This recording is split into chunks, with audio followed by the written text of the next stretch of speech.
Hey, Kyle is wonderful here again with another wrestling review, this time for AEW Rampage from June 17th, 2022. And it finished just a little while ago. I definitely enjoyed tonight's show just off the bat. I enjoyed it. We got a lot of big things happening. We're, I think, 9 days away from the Forbidden Door cross promoted show with New Japan, so a lot going on there. The biggest news coming out of everything has been over on the WWE side, of course. So not a ton of big news coming out of AEW, but we do have the ratings in from the Dynamite show from Wednesday, which everybody that loves AEW absolutely loved that show from the most part. From what I've heard, especially the people that love New Japan as well and are already familiar with New Japan. But therein lies the problem. It seems as though people that don't know New Japan might have checked out because it was the lowest rated episode of Dynamite for the entire 2022, even though a lot of us would say it was one of the top 5 episodes of Dynamite all year.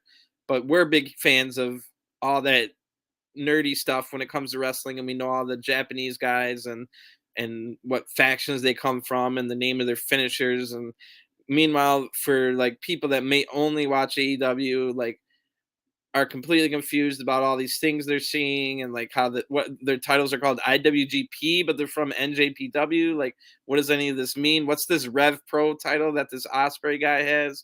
Who's Aussie Open? What is United Empire?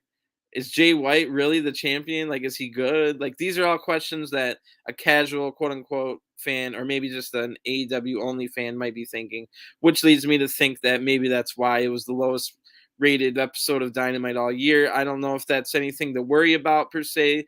Like I said, Forbidden Doors in 9 days, so we've only got one more Dynamite and tonight's Rampage and one more Rampage to go. So things will resume back to like normal AEW programming, but you can't all put it on just the fact that you think maybe people aren't watching because of the Japanese product or the Japanese wrestlers coming in. It might also have something to do with even though there wasn't NBA playoffs anymore, the finals are over.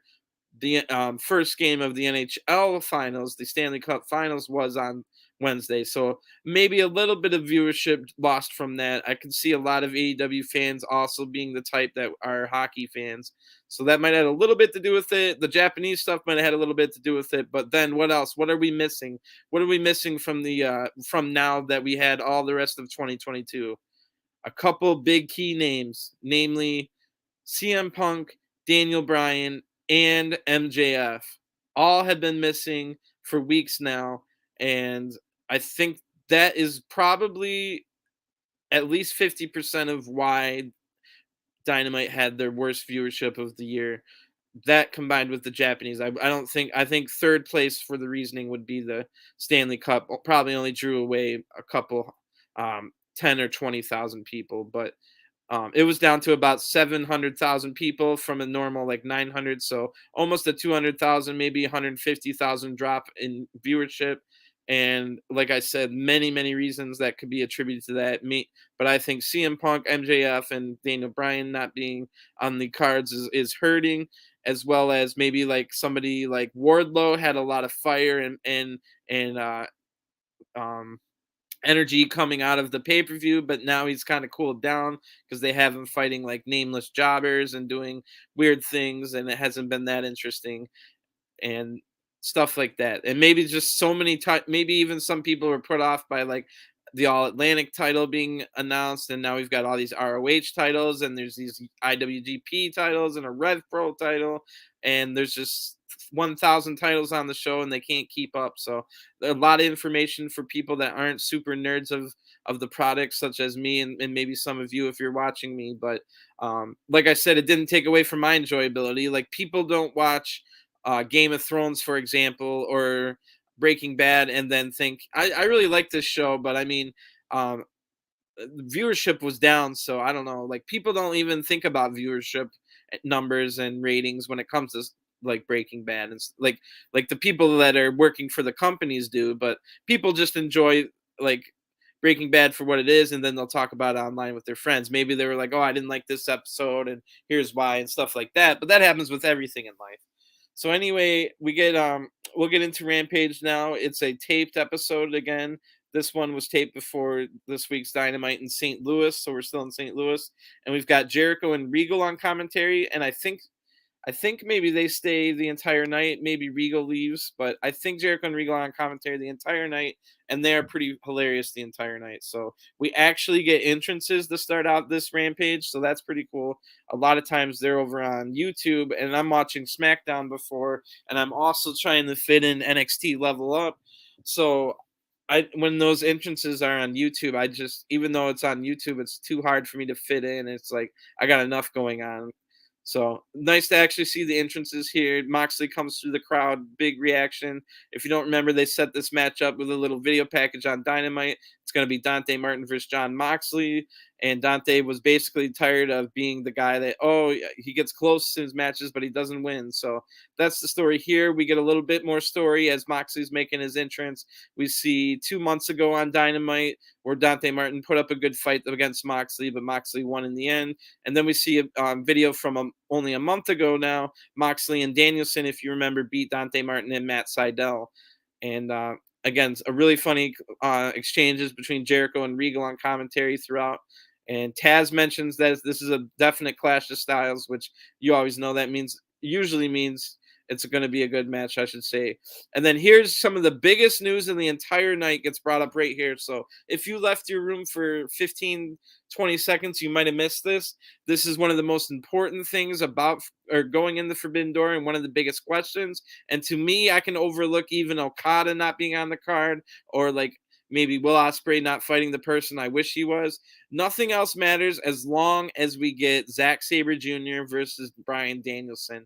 And nothing is confirmed. We don't know exactly to the extent of Bryan Danielson's injuries or what's going on. But we do get Zack Sabre Jr. brought up, and Regal starts talking about Zack Sabre Jr. on behalf of Bryan Danielson, who Zack Sabre Jr. was talking about Bryan Danielson in his post show of Dominion. So that's a match everybody in the world wants. If you don't know, Zack Sabre Jr. has won the Bryan Danielson Best Technical Wrestler in the World Award about 7 times in a row, and it had Bryan Danielson's name in it. And now last year, Bryan Danielson finally won that trophy again, now that he's out of WWE and he's actually allowed to do the big technical wrestling matches. So, basically, without a doubt, the 2 best technical wrestlers in the world, Zack Sabre Jr., if you guys don't know, part of Suzuki Gun, the same stable that has Lance Archer in it and Minoru Suzuki, and just really, really good. So, he's also from England, so if you didn't know that about Zack Sabre Jr. So Regal knows him well from that as well. But like I said, if we get Zack Sabre Jr. versus Bryan Danielson at Forbidden Door, nothing else matters. I don't care who wins or even isn't in the other matches. As long as that match is on the card, I'm happy.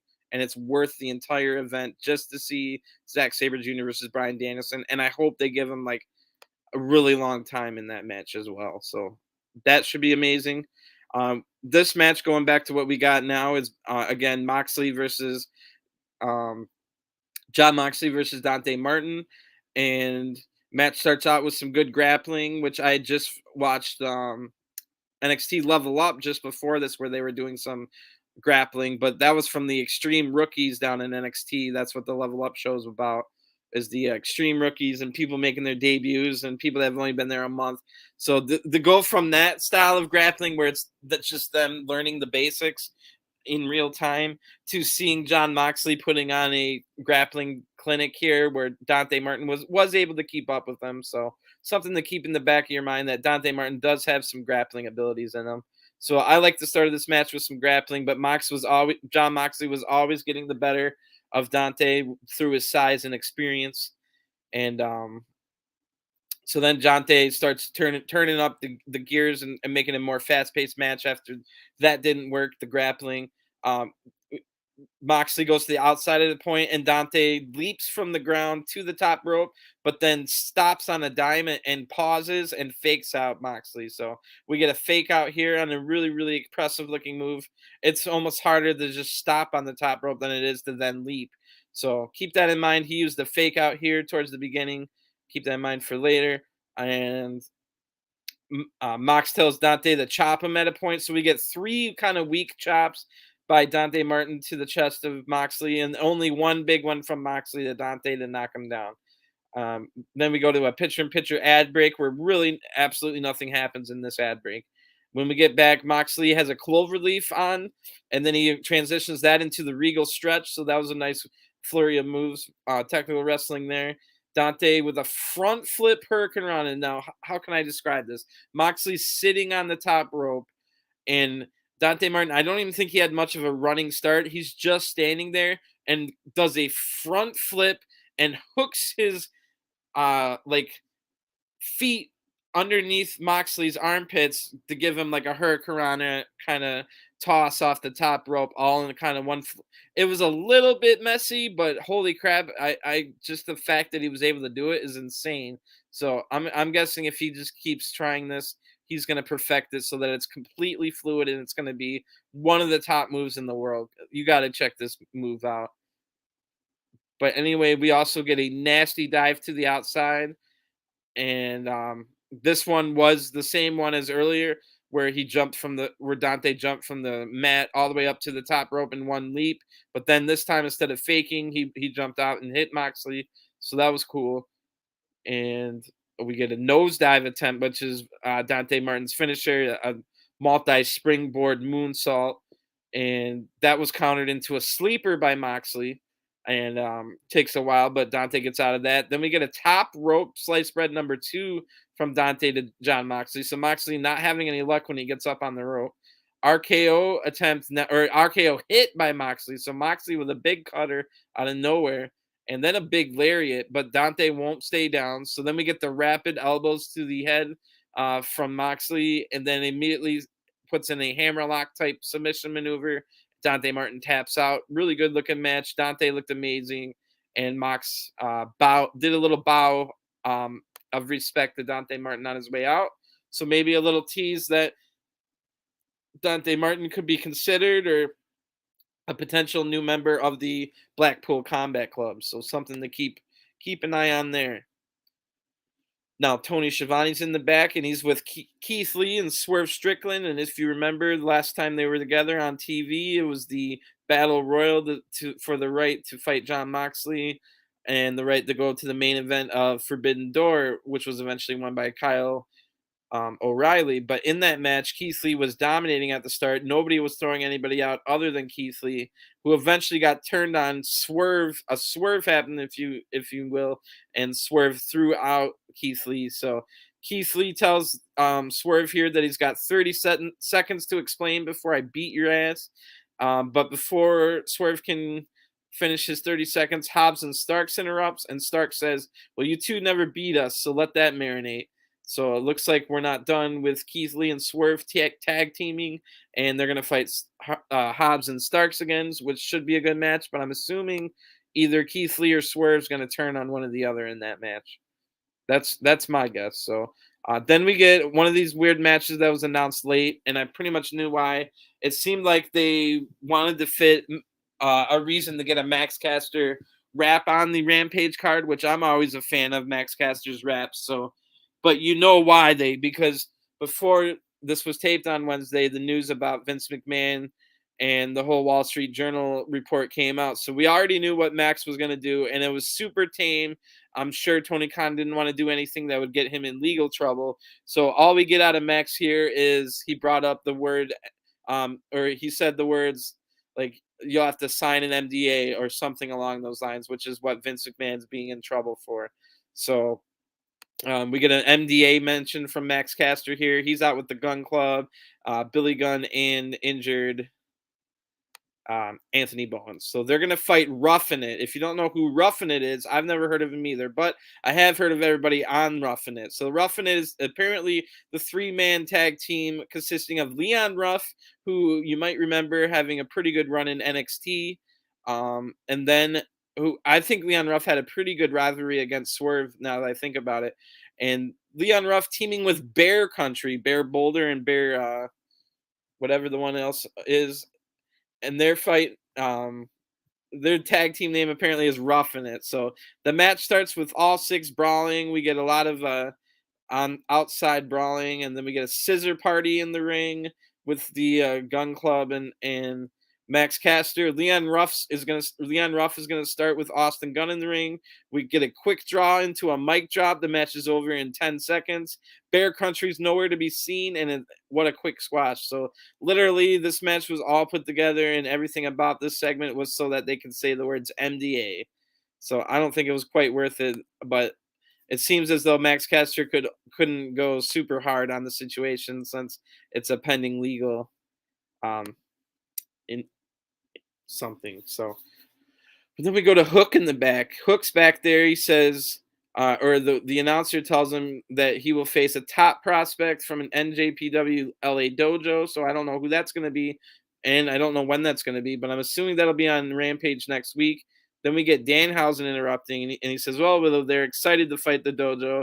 And Hook says he's got this and walks off. So basically, Hook's saying he doesn't want any help here.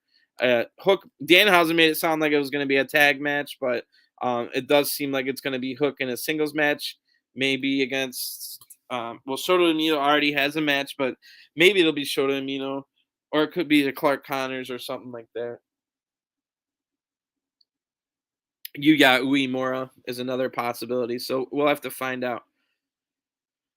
Then Willow Nightingale's out to some great reactions. She's got some great music. It's like a rip off of like either Morris Day in the Time or Earth, Wind and Fire. It definitely reminds me of a real life song, and it had a really, really good fits her character well. Will Nightingale's just really happy, cheery, bubbly, baby face.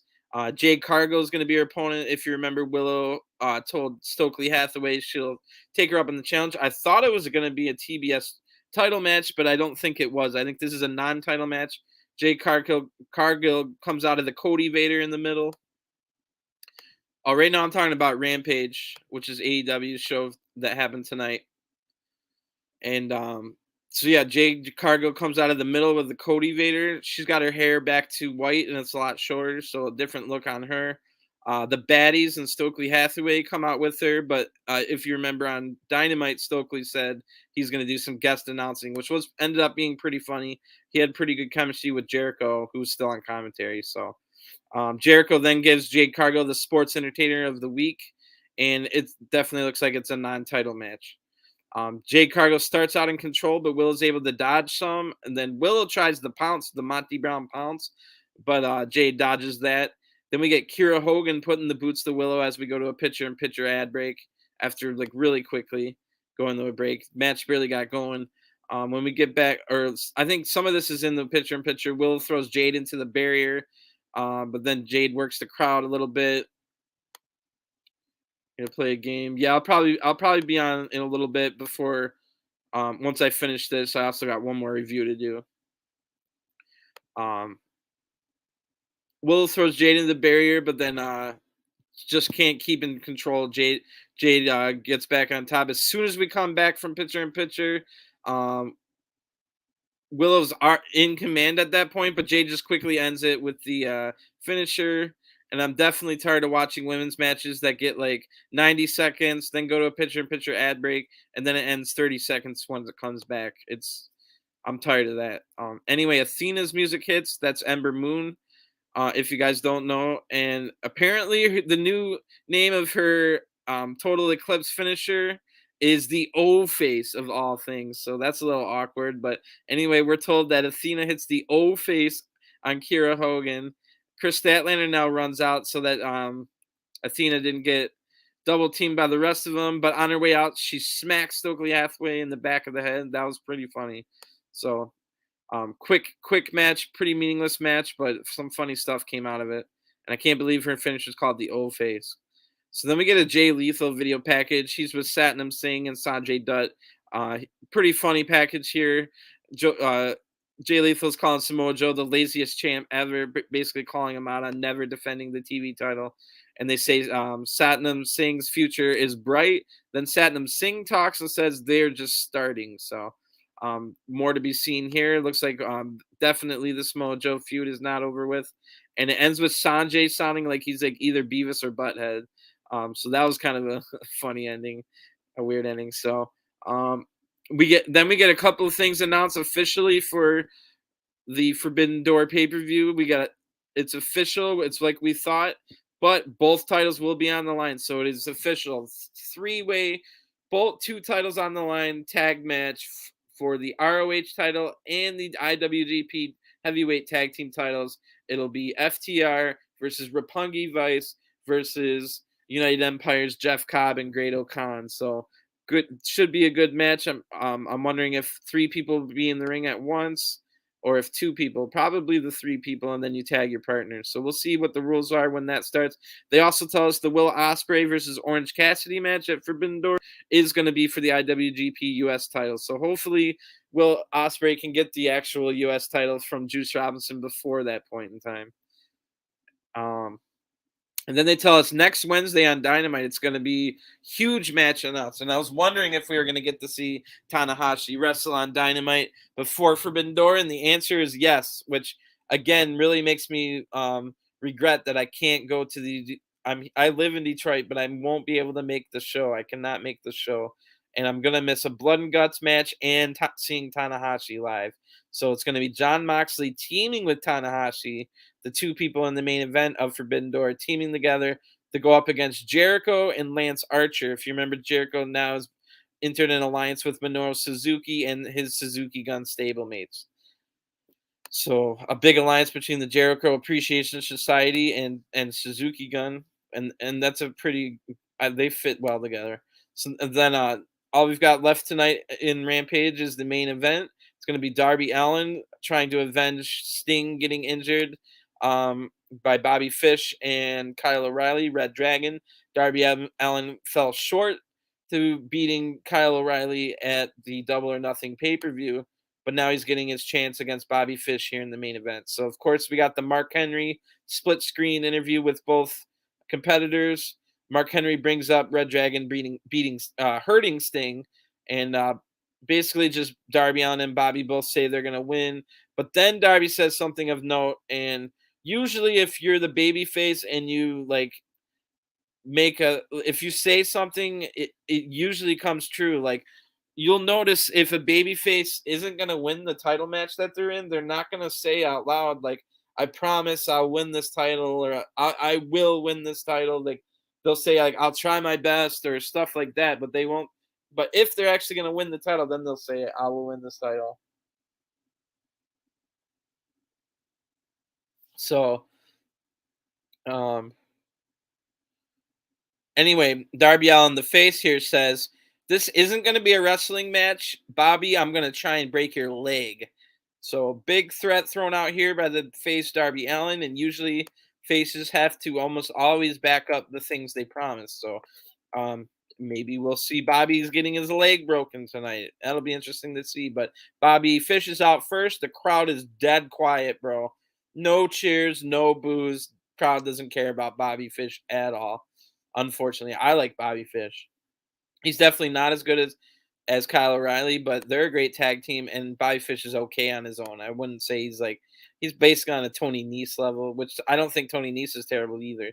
Anyway, Darby Allin's now out, no flair, no nonsense. But then after being like no nonsense, he turns his back on Bobby Fish. So Bobby Fish gains the advantage from this at the very beginning.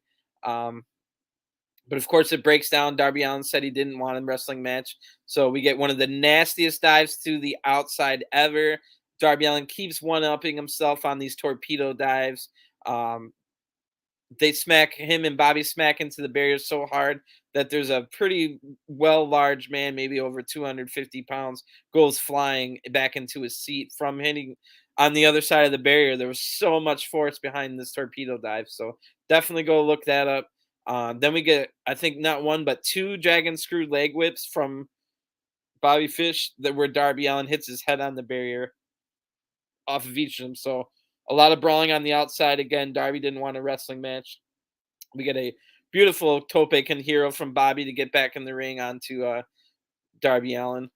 And a really fluid and nicely well done code red by Darby Allin for a close call. Then we get a coffin drop to the outside, and both men are down. And it's just a brutal match at this point, exemplified by the next move, which is a suplex with devastation and impact and explosive force. Darby Allin gets suplexed to the apron. He looks to be out of it. Then we get a top rope suplex, and Darby still kicks out. So Darby's just getting destroyed at this point.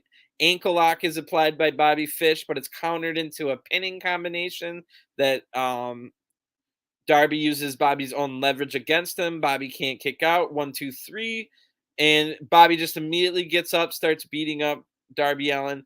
Kyle O'Reilly now comes out. He's got a chair. But before Kyle O'Reilly can get in the ring, the lights go out. Sting appears, and right in front of Kyle, Taz is here to call this, which I was thankful Taz was here. Sting hits Kyle between the legs with the bat, and of course Taz goes right in the yam bags. Unfortunately, he didn't go yam bag Yahtzee, but we get 2 shots to the yam bags by Sting. Darby Allin then hits Bobby Fish's leg, who's now Bobby Fish is still in the ring with a chair, and we get a coffin drop to Pillmanize Bobby Fish's leg, and Darby Allin seemingly has broken Bobby Fish's leg, writing him out of action for a little while now. So Sting returns, Bobby Fish out. Looks like the Kyle O'Reilly singles push might continue. Maybe this is the last time we'll see Bobby Fish. I don't know if they'll have any need for him anymore, or if Red Dragon will just continue the tag in a month or so. So something to look out for there. And overall, a good episode of Rampage, much better than SmackDown tonight. Not even close, even with that main event that SmackDown had. I think the SmackDown main event was ruined by too many commercial breaks in a row. It's just you couldn't get into it. But yeah, we've got a few things announced for Forbidden Door, such as the Ospreay versus Orange match is going to be for the U.S. title. We officially got the 3-way tag team title match. It's going to be for Ring of Honor and IWGP tag titles, FTR, Roppongi Vice, and United Empire. And we've got the first tease on air about Zack Sabre Jr. and Bryan Danielson, which, like I said, is if we get Bryan Danielson versus Zack Sabre Jr. on this card, Forbidden Door card, nothing else even matters to me. That's all I want. So I'm not going to say I'm going to cry and the entire pay-per-view is ruined if that match doesn't happen. I'm just saying that's how important it is. If that match is there, the rest could suck, and I would still say it's great because of that one match. So a lot to look forward to. We also got told that we get a Tanahashi match on Dynamite. He'll be teaming with Moxley, his opponent at Forbidden Door. So that'll be interesting. That will be the go-home show for Forbidden Door. Forbidden Door is already here, people. So next week's Rampage will be the official go-home show, unless they do one of those Saturday night darks, which they might be doing. I'll keep an eye out for that, and I'll let you know the review if they do that next weekend. And they also have a countdown show on TNT right after Rampage next week. So countdown show going in the Forbidden Door. If you guys want, there is 3 more New Japan NJPW shows that are happening this weekend. One happens in about 4.5 hours, and the other ones are on Monday and Tuesday night. So if you're interested in learning more about New Japan, I would definitely recommend going to njpwworld.com. I think either tonight or Monday's event are absolutely free for everybody. And if you're interested, it's then $9 a month after that. You can go all the way back into the past until now and watch all the events for $9 a month, including all the pay-per-views live. And most of them come with 80 to 90% of them come with English commentary. So they've got everything really well done over on New Japan World. So if you're getting interested in some of these guys you're seeing, like you want to see more Will Ospreay, and maybe you thought that El Desperado guy in a mask looked pretty cool or stuff like that, or if you want to see some of these matches that I keep talking about, Zack Sabre Jr. is amazing. Definitely go watch some of his matches. And yeah, so I'll be back in I don't know, maybe 8 hours. I'll be back with the New Japan. I'll let you know what happens on the show tonight later on for New Japan, and I will also be back with a quick update on Level Up, so NXT Level Up. So I'll be doing that right after this. I might stream a little bit tonight on Universe Mode, but I might take a nap and then wake up for New Japan. So I will talk to you guys soon. Thanks for tuning in, and I'll definitely be back with the pre-show for Dynamite about an hour before Dynamite, and I'll also be reviewing Dark and Dark Elevation on that pre-show. So we'll get all the announced card for the go home show before Forbidden Door on Dynamite. I'll talk about that, and I'll also let you know what happens on the 2 YouTube shows if you didn't have a chance to catch it. So thanks for tuning in, and I'll talk to you guys next time. Thanks. Peace.